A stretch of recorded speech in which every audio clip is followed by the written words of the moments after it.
The little rooms stood quietly along the narrow street, each one shaped by years of soft footsteps, whispered conversations, and the rise and fall of everyday life. From the outside, they looked almost identical. Modest square shapes pressed shoulder to shoulder like old friends leaning on one another for balance. Their walls were aged, carrying the pale memory of paint that had peeled away slowly over time. And their windows were small enough that only thin ribbons of sunlight could slip through. Yet inside those rooms lived worlds, gentle worlds where families breathed, worked, rested, and created meaning from whatever space they had. When the sun rose each morning, the light that entered danced carefully across the floorboards. It was never bright or sharp. Instead, it settled in a muted glow, almost as if it did not want to disturb the peace inside.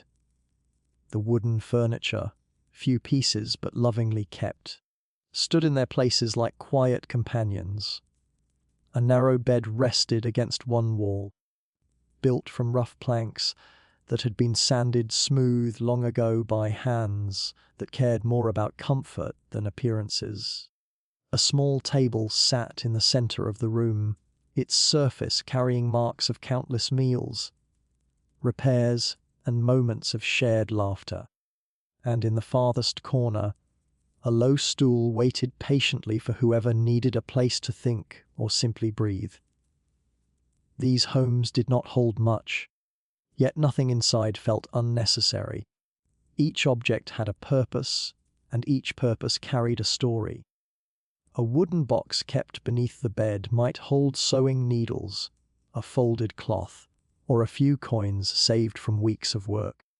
The single jug placed near the door often held water from the well down the street, its coolness offering quiet relief during warm afternoons. The walls themselves, though plain, seemed to listen. They absorbed every sound, the soft humming of a mother preparing meals, the distant tapping of someone repairing a tool, the rhythmic breathing of a child sleeping peacefully at dusk. And because of this, the rooms felt full, not empty. The corners of the rooms held a special kind of stillness. They were the first places morning light touched, and the last spaces evening shadows covered. Some corners held small woven baskets, arranged neatly with folded cloth, or leftover pieces of thread saved for future use.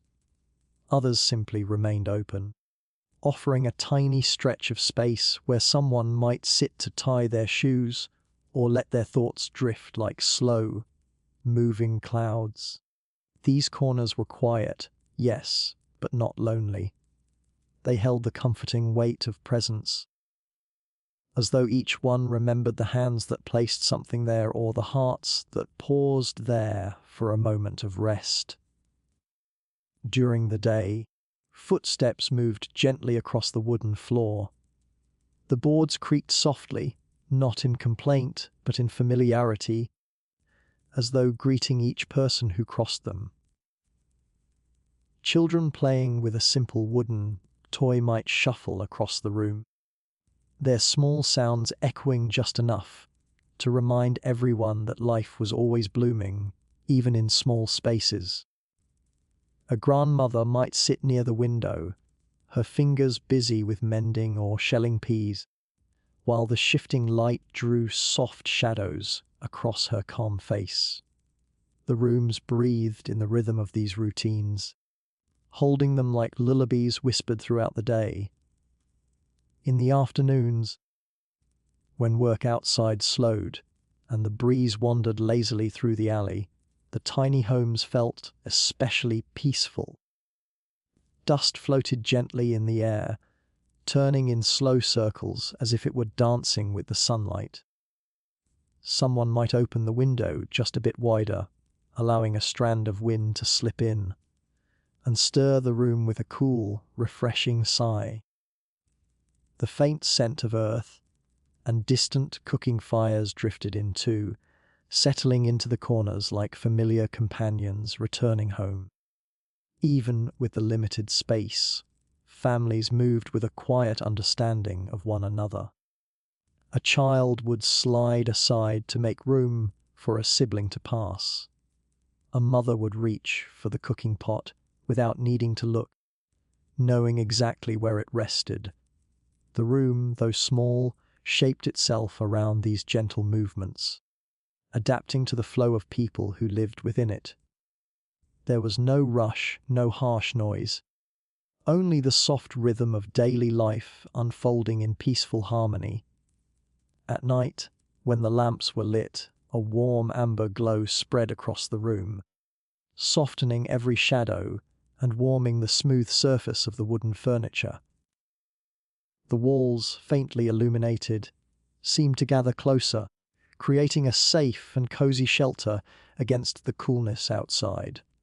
The tiny rooms, dimly lit and simply furnished, transformed into heavens. Places where tired hands could rest, where quiet thoughts could settle, and where hearts could find comfort in the gentle nearness of home. In these small, humble spaces, the world felt slower, kinder, and more tender. And though the rooms were tiny, their quiet corners held enough peace to make even the longest day feel softened by the calm embrace of night. Living under one roof meant living within a tapestry woven from many different ages, voices, and memories. In these tiny homes, space was limited, but the number of people who shared it was not. Grandparents, parents, children, and sometimes an uncle or aunt, all lived together in a single room that held their stories like a quiet, patient guardian. Each person carried their own past, yet their lives intertwined so naturally that the room felt alive with layers of time, resting gently on one another. Morning in the shared space began with soft stirrings. The eldest usually awoke first, rising slowly from their spot near the window, where the air felt a little cooler. They would stretch their tired limbs, moving carefully so as not to disturb anyone still asleep. The floor carried the sound of their movement in the faintest creaks, a familiar morning whisper that signaled the start of a new day. One by one, others would wake, children rubbing sleep from their eyes, parents sitting up with quiet yawns, and younger relatives turning over as they drifted reluctantly into wakefulness. No alarm clocks were needed. The room itself held the rhythm that guided their mornings. With everyone so close, sounds never fully stayed away. When one person spoke, everyone could hear. When someone laughed, the whole room brightened. And when someone sighed from exhaustion or worry, the others felt it too. This closeness created a bond that didn't need grand gestures or special moments. It was built through simple things. Sharing a corner of the blanket, passing a cup of water without being asked, or shifting slightly to make a bit more room for someone lying down. These small acts became the language of their daily life. The grandparents often became the quiet anchors of the home. They carried histories that were older than the walls themselves, stories tucked away behind gentle eyes and slow smiles. Throughout the day, they watched the movements around them with a kind of calm patience. Sometimes they helped with mending clothes or sorting small items into careful piles. Other times, they simply sat close by, offering presence rather than instruction. Their wisdom wasn't loud or demanding. It drifted through the room like a soft breeze, settling into the hearts of those who listened. Parents moved with a steady grace, shaped by years of responsibility. They cooked, cleaned, prepared, and repaired, always in motion, yet always aware of the space others needed. When they spoke, their words often mingled with the hum of daily tasks. They had learned to navigate the crowded room with practiced ease, stepping between young ones, reaching around furniture, and finding quiet moments wherever they could. Their strength didn't show in grand displays, but in the gentle way they made life feel steady for everyone else. Children brought brightness to the shared space. Their laughter filled the room like warm sunlight, and their curiosity turned even the smallest item into a treasure worth exploring. They played quietly with simple toys or invented games that needed no space at all, drawing imaginary lines on the floor or creating little stories with pebbles or scraps of fabric. They learned early how to share, how to wait their turn, and how to whisper when someone older needed rest. Even in their energy, they understood the delicate balance of living closely with others. Evenings were the most peaceful. As the light faded, everyone slowly gathered into their usual spots. Someone might light the small lamp, and its warm glow stretched gently across the room, softening every edge and shadow. The eldest often settled into a comfortable corner, a child or two naturally drifting toward them as if guided by an invisible thread. Parents sat close, resting their tired bodies while preparing small tasks for the next morning, folding clothes, storing utensils, or checking the water jar near the door. Sometimes not much was said at all. Love in the tiny home did not always take the form of long conversations. It lived in shared silence, shared warmth, and shared breathing. The presence of family was comfort enough, a feeling that wrapped around each person like a blanket woven from trust and understanding. Even in moments when the room felt crowded, no one truly felt alone. Every generation played its part in creating this sense of togetherness. As night grew deeper, sleep came gently. The youngest would drift off first, curled against a parent or snuggled beside a sibling. The older ones would follow, settling into their places with familiar ease. The grandparents often remained awake a little longer, their eyes soft and thoughtful as they watched their family rest. They had lived long enough to know that closeness was a kind of blessing, even if it came with challenges. In the quiet glow of the lamp, generations breathed in harmony, different ages, different dreams, different memories, all resting under the same roof, held together by the simple, steady warmth of family. In one quiet corner of the small room, there stood a hearth made from old stones, stones that had been carried, cleaned, and arranged with care long before the youngest child in the home was even born. It was not a grand hearth, nor one built with polished bricks or shining metal. It was simple, uneven in places, and marked with the soft charcoal stains of years and years of cooking fires. Yet despite its humble appearance, this little hearth was the warmest part of the home, a gentle heart beating steadily in the center of their daily life. Each morning, before the room was fully awake, someone would bend down beside the hearth and gather the small pieces of wood saved from the previous day. Some pieces were thin like pencils, others were thicker and rough to the touch.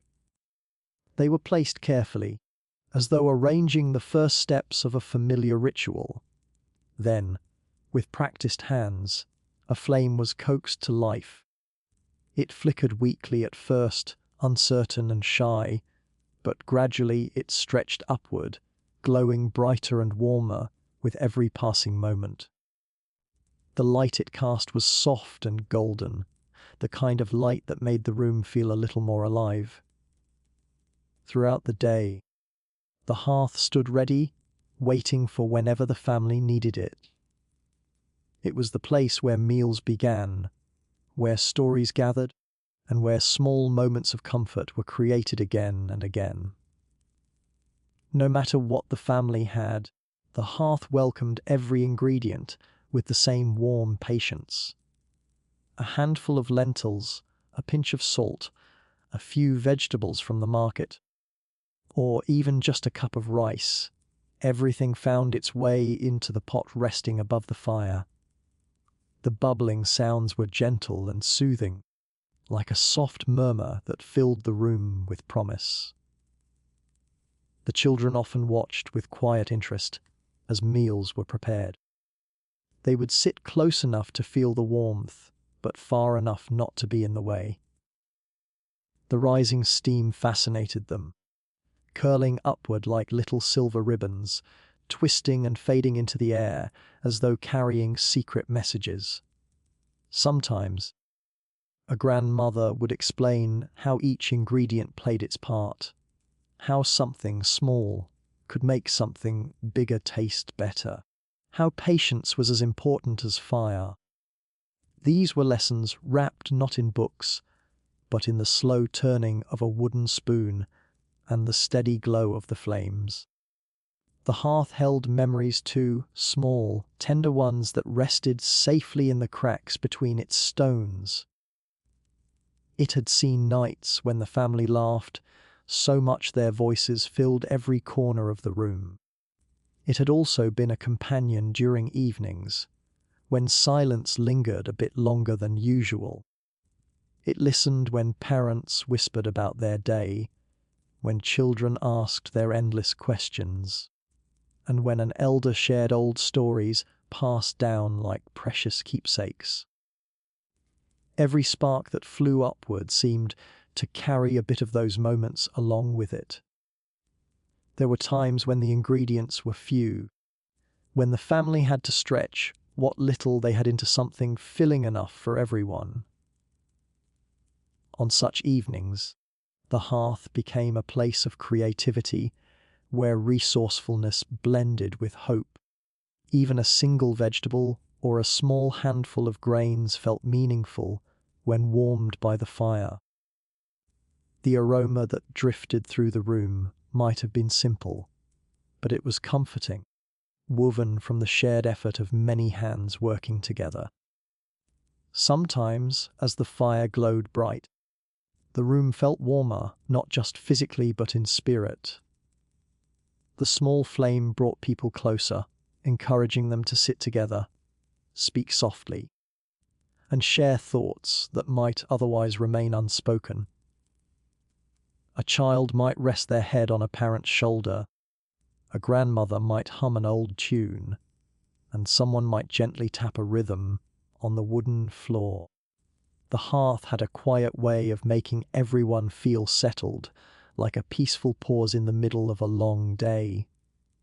During colder evenings, when the air outside seeped slowly through the cracks of the door, the hearth felt like a protective little sun. The family gathered around it, hands stretched toward the warmth, feet tucked beneath blankets, faces loosened from the weariness of work. The fire crackled softly, its glow dancing on their faces, turning ordinary moments into ones that felt almost magical. The warmth reached not just their bodies, but their spirits too, lifting away the tiredness they carried.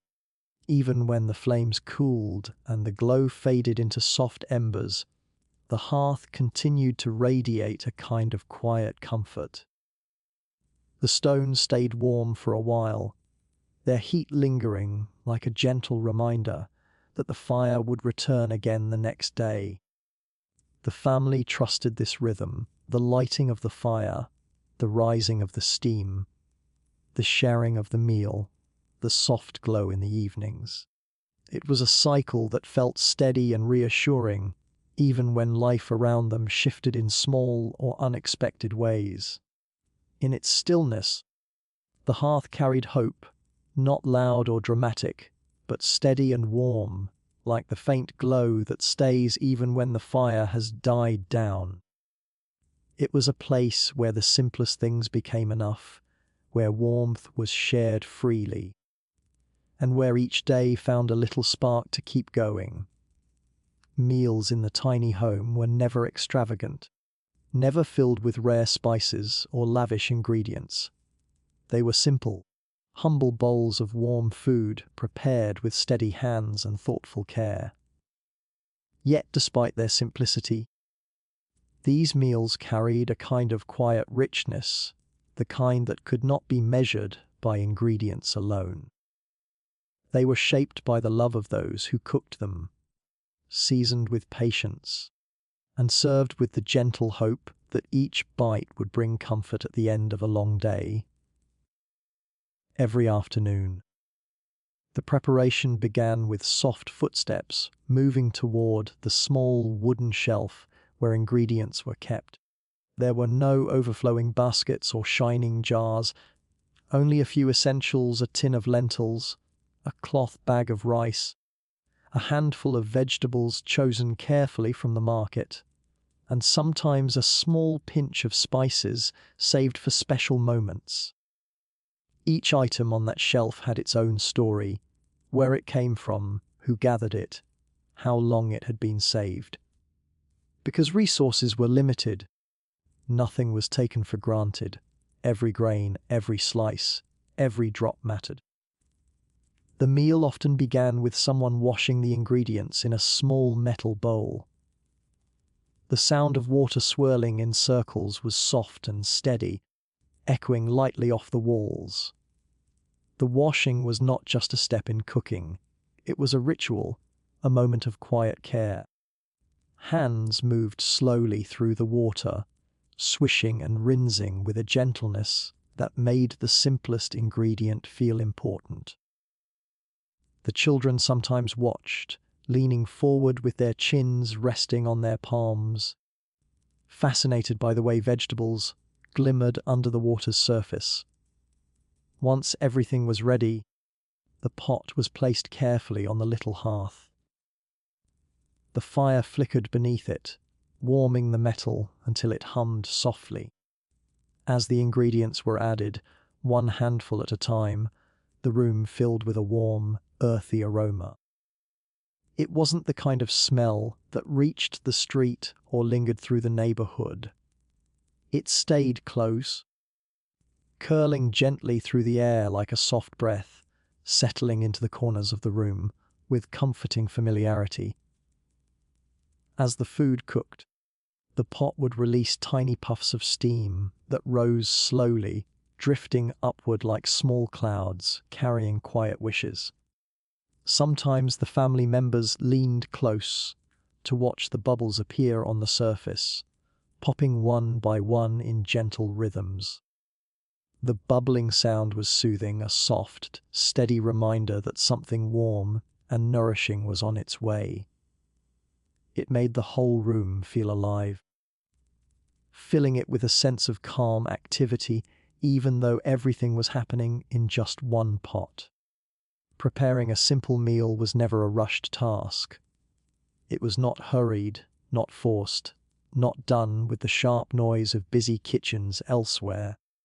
It unfolded naturally, stirring, tasting, adjusting with careful fingers. A little more water if it was too thick, a tiny pinch of salt if it was too plain, a few torn leaves if there happened to be herbs at home. Each addition felt like a small act of love, something meant not just to feed but to comfort. When the meal was ready, bowls were arranged around the room. Wooden ones, some a little chipped, some slightly uneven, each one familiar to the hands that held them. The children carried them carefully, treating each bowl like a small treasure. The steam rising from the pot drifted across the room, brushing gently against their faces as they came close to receive their share. The serving was always done with fairness. No one received too much, no one too little.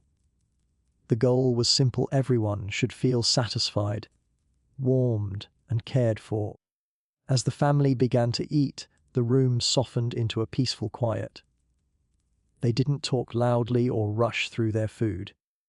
Instead, they savored each bite slowly, letting the warmth settle into their bodies after a long day. There was something deeply comforting about eating together in such close space. Knees touched, shoulders brushed lightly, and the shared closeness made the meal feel fuller than the bowls themselves.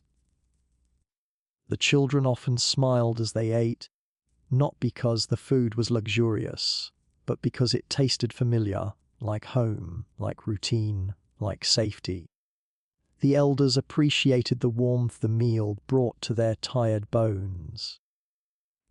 The parents felt grateful, knowing they had done their best to provide nourishment, even when the ingredients were few, and everyone felt a kind of soft gratitude rising within them, not spoken aloud, but present in every quiet breath between spoons. After the meal, the pot was washed with gentle hands, the bowls stacked neatly, and whatever little remained was saved carefully for later. Waste was something they avoided instinctively. Every bit of food held value. As they cleaned up, the warmth of the meal lingered in the air, as though the walls themselves had absorbed its comfort. These meals, though simple, were moments of togetherness, moments where love became something you could taste, even if the ingredients were modest. They reminded the family that nourishment wasn't only about what filled the pot. It was also about what filled the heart while the pot simmered. And in these tiny homes, love was always the strongest ingredient of all. The little room that held the entire family was often filled from corner to corner, not with furniture, but with life. Every inch of the space carried signs of the people who lived there: folded blankets resting on a stool, a pair of sandals tucked near the doorway, a little basket holding scraps of cloth for mending, and a narrow shelf with a few treasured items carefully arranged. It was crowded, yes, but not in a way that felt overwhelming. Instead, the room seemed to gather everything gently, as though it understood the importance of holding their small world together. Crowded spaces taught the family a quiet kind of grace. They learned to move in ways that did not disturb others, stepping lightly, turning their bodies sideways to pass through narrow gaps, or pausing patiently when someone needed to reach a shelf or sit down. These small gestures became part of their rhythm, an unspoken dance of understanding and awareness. When one person stood, someone else shifted. When a child needed a spot to play, an adult made room without being asked. Harmony grew naturally from the closeness they shared. Certain corners of the room carried special meaning, turning ordinary patches of space into places of comfort. One corner, draped with a bright piece of cloth, became a little haven where the children liked to sit and play. The cloth itself was simple, faded in some places, vibrant in others, but when sunlight touched it, it looked like a small patch of sky indoors. Another corner held a cracked mirror, its surface slightly cloudy, but still reflective enough for someone to smooth their hair or straighten their collar before stepping outside. The mirror had been repaired several times, each crack carefully joined, so it could continue serving the family. On the wooden shelf above the hearth rested the home's tiny collection of keepsakes. These items did not have much monetary value, yet they meant everything to the people who placed them there. A ribbon saved from a festival long ago, a button that belonged to a coat someone treasured in their youth, a little wooden toy carved by a relative, a dried flower pressed between two pieces of paper. Each object held a memory, a moment that the family wanted to keep close. Whenever someone looked at that shelf, a quiet warmth settled in their chest, reminding them of the love stitched into their lives. Living closely also meant learning to appreciate the small moments of quiet that drifted unexpectedly through the room. Early in the morning, before the day's tasks began, the room often felt still and peaceful. Sunlight filtered in softly, landing on the wooden floor in gentle patches. If someone happened to sit in one of those sunlit spots, they could feel the warmth sinking into their skin like a silent embrace. These calm moments were brief, but they were enough to bring a sense of ease, like a deep breath held for just a little longer. In the afternoons, when everyone returned from their day's work or chores, the room often filled with a pleasant hum. People talked quietly, shared small stories, or simply sat down with relief.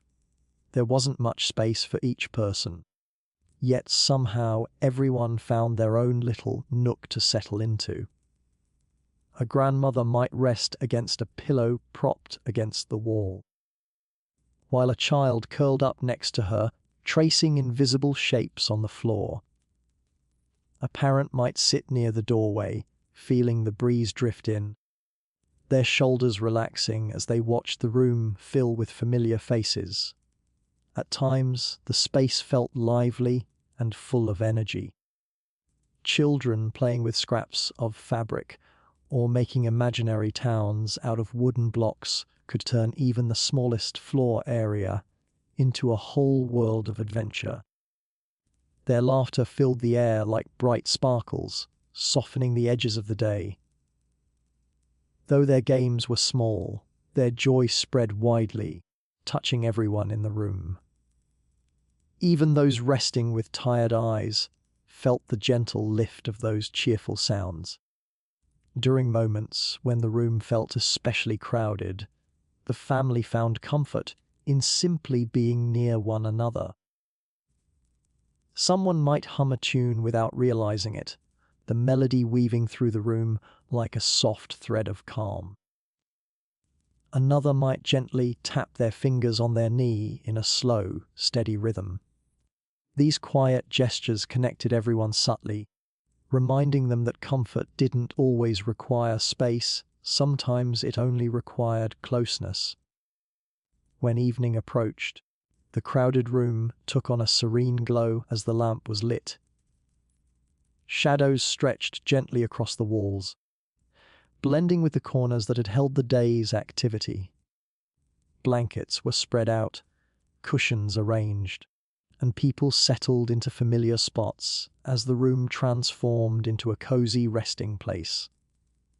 The closeness, instead of feeling tight, became soothing, like being wrapped in layers of soft warmth. In this tiny home, comfort wasn't found in empty space or grand furniture. It lived in the quiet acceptance of shared living, in the gentle habits shaped over time, and in the love that made even the most crowded corner feel like a sanctuary. The family didn't need more room to feel at peace. They only needed each other, and in that togetherness, they found a sense of comfort that filled the space more beautifully than anything else could. When evening settled gently over the small home, the room shifted into a softer world, as though the air itself grew calmer. The sounds from outside faded, the distant chatter from the street, the neigh of a passing cart horse, the clinking of tools from late workers. Slowly, the tiny home wrapped itself in a curtain of quiet, signaling that night had arrived. Inside, the family moved with unhurried steps, finishing the last chores of the day and preparing to settle into the comfort that nighttime always brought. The small lamp in the center of the room cast a warm, golden glow that softened everything it touched. The walls looked gentler. The wooden floor seemed smoother, and even the shadows stretching across the corners felt friendly. as if they too were settling in for the night. The children always felt a small thrill at this moment, not because night was exciting, but because night meant stories, the kind that floated through the room like drifting feathers. The grandmother, who held more memories than anyone else in the home, usually became the storyteller. She did not rush to begin. Instead, she waited until everyone had found their place, the parents resting with tired but relaxed shoulders, the children nestled close to one another, and the elders leaning back against soft cushions near the wall. The room quieted naturally, each person giving space for the others to settle.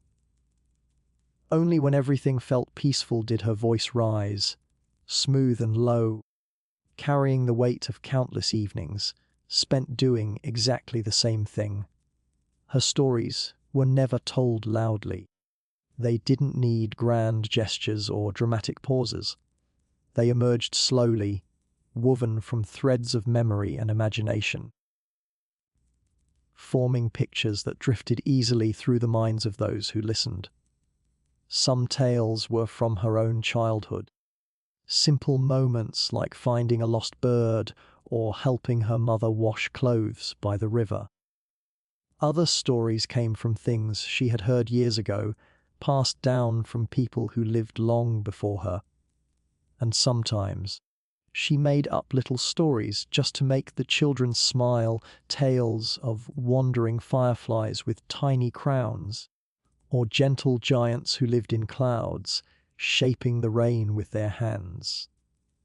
The children listened with wide eyes, their breaths slow and steady, their bodies sinking deeper into their blankets as the words wrapped around them. They knew these stories well. Many of them had been told again and again, but somehow each night they felt new. The grandmother's voice carried a kind of magic, not from the tales themselves, but from the love behind them. Every pause, every change in tone, every soft laugh she tucked into the sentences made the stories feel like warm hands cupping their hearts. While she spoke, the room settled into an easy rhythm. Someone might shift slightly to find a more comfortable spot. A parent might reach over to smooth a child's hair or gently squeeze a sibling's hand. The small lamp might flicker for a moment, its shadow dancing across the grandmother's face before returning to its steady glow. Yet none of these movements disturbed the peace. It all blended into the quiet harmony of the night. As the story continued, even the air felt different, carrying the calm breathing of the family like a soft lullaby. The children's breaths were light and quick, the adults slower and deeper, and the grandparents soft and steady. These sounds layered together, creating a peaceful music that made the room feel whole. Sometimes, one of the youngest children would fall asleep halfway through the story, their head dropping gently onto an elder's shoulder. The grandmother always noticed but never stopped. Her voice simply softened a little more, allowing the dream to carry the child the rest of the way. When the stories reached moments of gentle wonder, a bird taking flight, a lantern glowing in the night, a brave little leaf riding the wind, the room seemed to hold its breath, as though the walls were listening too. And when the story came to a quiet end, there was often a brief stillness, a tender pause where everyone let the tale settle before returning to themselves. After the storytelling, the night grew even softer. The lamp's glow dimmed slightly, its warmth spreading across the room like a final whisper of comfort. The grandmother rested her hands in her lap, her eyes reflecting the gentle satisfaction of sharing something precious. Parents lay back, letting the weight of the day slip from their shoulders. Children curled closer, their small bodies warm against one another, their breathing slow and peaceful. Soon, the room filled with quiet, steady breaths, soft inhaling, gentle exhaling, the kind of sound that felt like a soft blanket covering the entire home. The night held them all with patient care, letting them sink into dreams shaped by the stories they had heard and the love that surrounded them. Even in the smallest home, nights were generous. They brought stillness, warmth, and a sense of closeness that needed no words. As sleep settled in, the tiny room glowed with the peace of shared stories, shared breaths, and shared hearts resting under the same gentle darkness. In the tiny home, where every object had a place and every corner held a memory, the family learned the quiet art of making the most of what they had. Their lives were shaped not by the abundance of possessions, but by the care they put into the few things they owned. Each day brought small moments that showed how contentment could grow even in the simplest spaces, turning scarcity into something softer, something filled with meaning. Morning often began with gentle rustling, someone folding blankets with practiced ease, another tidying a small pile of clothes, and children picking up the wooden toys they had played with the night before. These weren't chores to rush through, they were acts of appreciation. The blankets, though worn, still offered warmth. The clothes, though patched many times, still protected them. And the toys, though simple, still sparked imagination. Everything was treated with respect, as if each item had its own quiet heartbeat. The family didn't have shelves filled with decorations or rooms overflowing with belongings. But what they did have was made precious through the way they used it. A single, sturdy pot was cherished because it cooked every meal. A woven mat on the floor was cared for because it held countless conversations, games, and moments of rest. Even a small clay cup felt important because many hands had lifted it, shared from it, and passed it across the room with trust and familiarity. One of the greatest strengths of the family was their creativity. When something broke, it wasn't thrown away. A loose hinge was tightened with bits of metal saved for, just in case. A torn cloth was sewn into a patchwork that became both useful and beautiful. Even the smallest objects, buttons, threads, leftover scraps, found new life in unexpected ways. The children loved watching these transformations, learning that with patience and imagination, almost anything could become valuable again. The adults, too, found comfort in their ability to adapt. They arranged the room in ways that made it feel spacious, even when it wasn't. A stool became a table when needed. A blanket became a curtain. A basket became a shelf. The room changed shape depending on the time of day. Open and lively in the morning, practical in the afternoon, and cozy and soft at night. This flexibility became a quiet strength, allowing the family to move through their routine gracefully without ever feeling confined. The family also knew how to appreciate the small joys that required no money at all. A soft breeze drifting through the window felt like a gift. The glow of the evening lamp felt like a tiny celebration of light. Even the sound of rain tapping gently on the roof brought comfort, reminding them that the world outside held its own soothing rhythms. These small joys became treasure, like adding warmth to their daily lives. In moments of rest, someone often sat by the window, watching the world beyond the little home. Children running through the alley, neighbors calling out friendly greetings, or the sky shifting from blue to gold. The window served as a reminder that life was larger than the room they lived in, but it also made them appreciate the intimate world inside even more. They didn't need grand adventures to feel fulfilled. They found meaning in everyday rhythms, in the gentle routines that wove their lives together. Sharing was another way they made the most of what they had. If someone brought home a piece of fruit, it was cut into small slices so everyone could enjoy it. If a neighbor gifted them a handful of herbs, the aroma filled the room as it simmered into their evening meal. The act of sharing made everything feel richer, reminding them that kindness multiplied whatever they possessed. It was never about how much they had. It was about how much they were willing to give. Even their laughter felt fuller, because it echoed through the entire space, bouncing off the walls and filling the little home with life. A simple game, a funny memory, or a joyful moment could brighten the whole evening. Their closeness allowed happiness to spread quickly. One smile often created another, until the room felt warm, even without a fire burning. At night, when the room was quiet and everyone settled into their familiar places, a peaceful sense of gratitude filled the air. They did not have shelves overflowing with belongings or closets filled with clothes, yet their hearts felt steady and content.